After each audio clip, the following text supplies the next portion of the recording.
coronavirus pandemic has no parallel in modern history. It is our defining moment.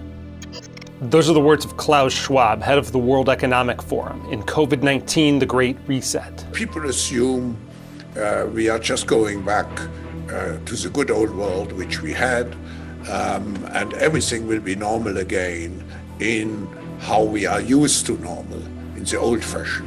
This is, let's say, fiction. It will not happen.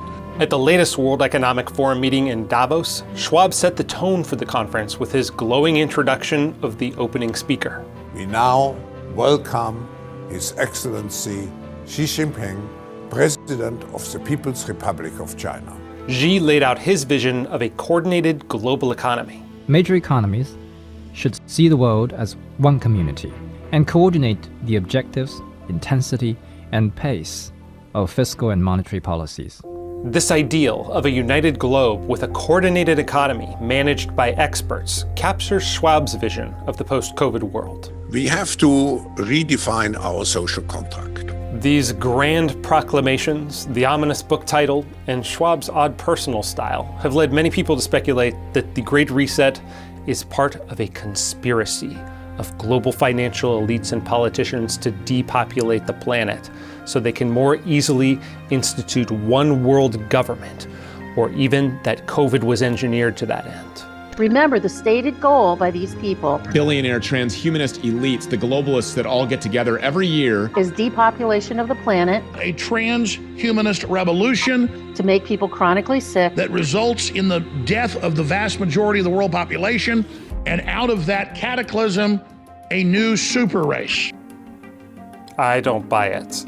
Imagine the amount of coordination and airtight secrecy needed for these kinds of far-reaching conspiracies of global domination to succeed. They'd be exposed and fall apart, especially in the age of the internet. Instead of spinning our wheels, searching for a secret agenda, let's just look at the one that's right out in the open. I think we are moving from short-term to long-term, from shareholder capitalism to stakeholder capitalism. What China, the World Economic Forum, and Massachusetts Senator Elizabeth Warren have in common is that they favor so-called stakeholder capitalism, which is a euphemism for making companies answer first to special interests. They want to reorganize corporate boards to include representatives from labor, environmental, and social justice groups. Warren proposed a bill to require 40% of large corporate board seats be elected by workers. In China, the state simply owns or controls a majority stake in most of the country's largest firms. The World Economic Forum and many state leaders believe global coordination and global governance is essential to manage global problems, climate change, international financial instability, and future pandemics. A crucial flaw in Schwab's Great Reset is that it puts too much faith in the ability of governments to re-engineer society in a way that better serves the needs and desires of all citizens. He wants a rethinking of capitalism that escapes the tyranny of GDP growth, so that companies create goods and services for the common good, instead of maximizing profits. The phrase common good points to his fundamental misunderstanding of capitalism, which is nothing new. Central planners were using this idea to maximize their own power at the expense of individual freedom back in the 1940s, when Nobel Prize-winning economist F.A. Hayek wrote The Road to Serfdom, which would go on to sell over 2 million copies. The welfare and happiness of millions cannot be measured on a single scale of less and more, Hayek writes, and depends on a great many things that can be provided in an infinite variety of combinations. Every single one of the billions of people who populate this planet have unique goals and desires that are impossible to reduce to a unified whole, whether that's GDP or whatever supposedly holistic metric the WEF wants to replace it with. Profits are a signal to entrepreneurs that they are satisfying the disparate needs of their customers. One of the great lessons of the past 5 centuries in Europe and America is this: acute crises contribute to boosting the power of the state. It's always been the case, and there is no reason why it should be different with the COVID-19 pandemic. Schwab is right that the war is the health of the state, as the writer Randolph Bourne once put it. And the government's response to COVID has been similar to military conflict in terms of the cost and the chaos it's engendered. World Wars I and II and the Great Depression ushered in a powerful modern welfare and warfare state that irreversibly altered America and the world. But I'm more optimistic this time. thanks in large part to the power of technology to provide everyday citizens with an exit. Instead of the Great Reset, in which sclerotic 20th century institutions accumulate even more power, I think we're entering the Great Escape. This is possible because technological progress is outpacing the ability of the state to control and regulate it. Governments will have no choice but to abandon their efforts to construct physical and metaphorical walls. Technology can be designed to facilitate decentralization, in which the flow of money and information can't be controlled.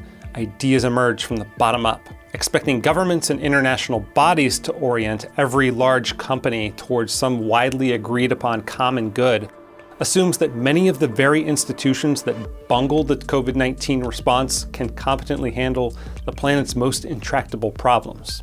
My hope is that after witnessing the colossal failure of governments in the face of a global crisis, many more people will be looking for a different approach. There's evidence everywhere of the Great Escape. The US population shift away from expensive, restrictive, and poorly governed states and cities, spurred on by the rise of remote work, the exodus from government-run schools, the growing use of cryptocurrency, the popularity of encrypted private communication platforms, and the expanding reach of independent voices in our increasingly decentralized media. Hayek called central planning the fatal conceit, writing that the curious task of economics is to demonstrate to men how little they really know about what they imagine they can design.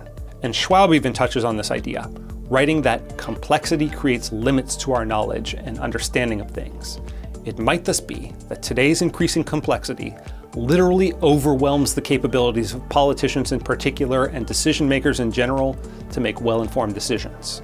He dubs this quantum politics, but never quite explains how policymakers will realistically overcome this dilemma. Maybe there's record low trust in our institutions because the people running them are attempting the impossible, planning the future for billions of people. Humiliating to pride as it may be, Hayek wrote in The Constitution of Liberty, advancements of civilization are often happy accidents, and policymakers could and should be more focused on securing the freedom that allows such decentralized experimentation and accidental progress to occur. The fear of a great escape, of losing control, is understandable because there are systemic risks that could destroy human civilization, including future natural or man-made pandemics, runaway inflation, and ecological disaster. Small boats may not survive a storm, but a giant ship is strong enough to brave a storm. But if we're all stuck in the same large ship, in the same storm, we're all going down with it when the winds finally get bad enough. Concentrated power itself presents an existential risk. A bad intervention applied to economies of the entire world at once can bring down the entire system. But the distributed power and humble trial and error of markets and decentralized governance brings progress in fits and starts with less risk of total ruin. What Schwab, Xi, and central planners around the world miss is that when securing the rights of the individual comes first, the rest tends to follow. The Great Escape from the 20th century is underway, and there might be nothing they can do to stop it. The question is, do they make getting there easy, or does it happen the hard way?